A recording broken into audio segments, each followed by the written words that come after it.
Star Wars 7x7, episode 2147.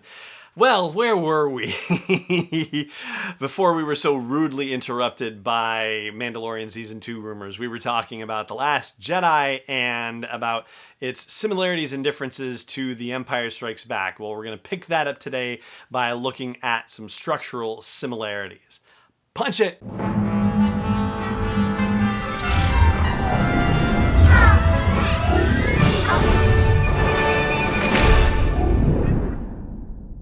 Hey Rebel Rouser, I'm Alan Voivod, and this is Star Wars 7x7, your daily dose of Star Wars joy, and thank you so much for joining me for it. So, let's talk about The Last Jedi and The Empire Strikes Back. The thing that sort of inspired at least this particular episode of the podcast is that there had been a meme going around years ago, and it was basically two pictures of the same crowd of protesters with torches and pitchforks and whatnot, and the first picture of them had Star Wars fans complaining after The Force Awakens that it was too similar to Star Wars that they already knew, and then the same picture with Star Wars fans complaining about The Last Jedi that it was too different from the Star Wars that they knew.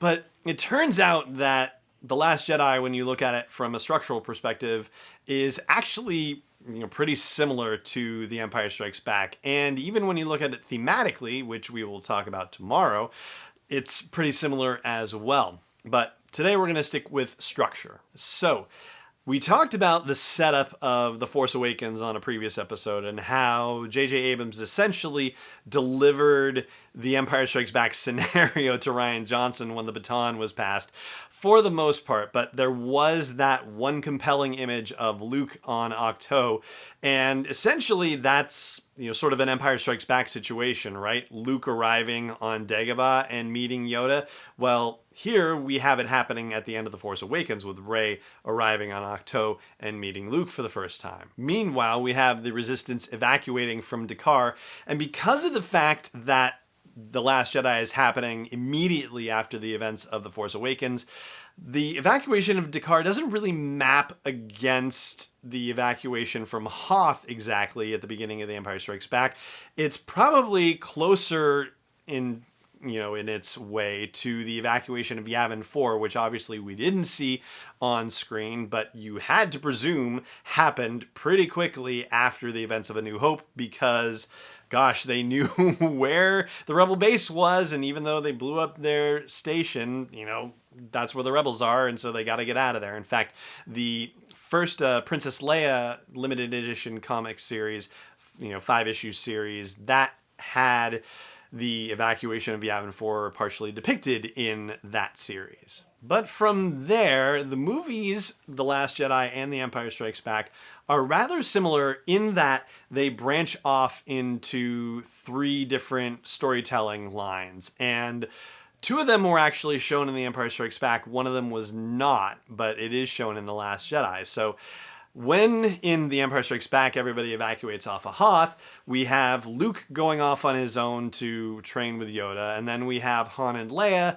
trying to escape the Empire and having their own adventure, and then the one we didn't see on screen was the Rebel fleet escaping from Hoth. And where did they go? I believe, if I remember right, in Legends it was 30 ships that made it off planet, but that something like 13 of them had been shot down, the transports and whatnot. So only 17 transports survived, but they had to go rendezvous with the rest of the Rebel Alliance somewhere. We never saw that on screen. And, on the podcast before, I've said, that the chase with the Resistance fleet and the First Order was not particularly compelling for me, at least. And so, I feel like when it comes to The Empire Strikes Back, I'm glad that we didn't see what was going on with the Rebel fleet, because I don't feel like it necessarily would have been as compelling either as what was happening with our heroes. And so, again, for The Last Jedi, we have Rey following the Luke path, we have the Resistance fleet following the Rebel fleet path,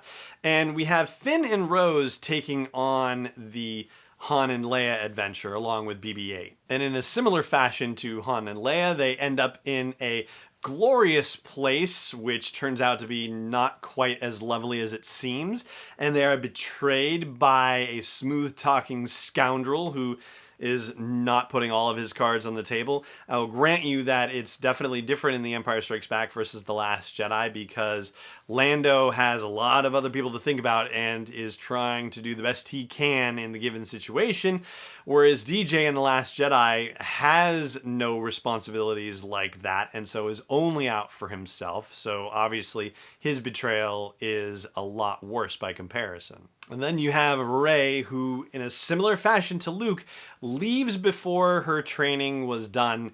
And yeah, that's pushing it a little, because there was a third lesson that Luke was going to teach her, and it had some shots filmed actually, and just didn't end up in the final cut of the movie. So from the official perspective of the movie, Rey did not complete her Jedi training while she was with Luke and rushed off to go rescue her friends, and that did not work very well. Rushed off to face Kylo Ren, and he did not do what she thought he was going to do. She was not able to defeat him or turn him, just like Luke was not able to defeat Darth Vader. Obviously, turning him was not even in Luke's mind, but yeah, and it really went south on Luke in a way that he never expected, and it went south on Rey in a way she never expected. And then we get to Crate, and the Battle of Crate, funnily enough, actually has a lot of similarity to the Battle of Hoth, right? You've got the giant walkers, and there are regular walkers there as well. You've got the janky speeders that our heroes are using, just like the snow speeders in The Empire Strikes Back. You've got these ski speeders that the Resistance is using, and they are both largely ineffective against these enormous weapons that are fielded by the First Order or the Empire Strikes Back. Yes, it turns out that Luke is able to direct people to use harpoons and tow cables for defeating the walkers in Empire, but they're not even able to get that close in The Last Jedi, and doesn't even work at all. But again, it turns out that the Jedi person involved in the whole scenario is the only one who has any kind of success during this battle, and in this case it's Rey showing up with Chewie and the Millennium Falcon and diverting all the TIE fighters away and destroying all of them. So yeah, once again, it's a Jedi that ends up being the most help in this particular battle. And it all ends with a quiet moment between two of our heroes, and as it turns out, two Jedi, with Leia and Rey versus Leia and Luke at the end of The Empire Strikes Back. Yes, Leia wasn't a Jedi at the time, but it was certainly in her future and in her power. So yeah, I think it might be stretching a little bit on that, but it's still kind of similar in its way. But yes, the individual details differ, and in some cases they differ greatly, and so we're going to talk about that as well in our last couple of episodes where we dig deep into The Last Jedi. But for today, that is going to do it for this episode of the show. Thank you so much for joining me for it, as always, and may the curve be flattening for you wherever in the world you may be. Is not endorsed or sponsored yet by Lucasfilm Ltd, Disney, or 20th Century Fox. It is intended for entertainment and information purposes only. Star Wars, the Star Wars logo, all names and pictures of Star Wars characters, vehicles, and any other related Star Wars items are registered trademarks and/or copyrights of Lucasfilm Ltd, or their respective trademark and copyright holders. May the Force be with them. All original content is copyright 2019 by Star Wars 7x7. We hope you love it.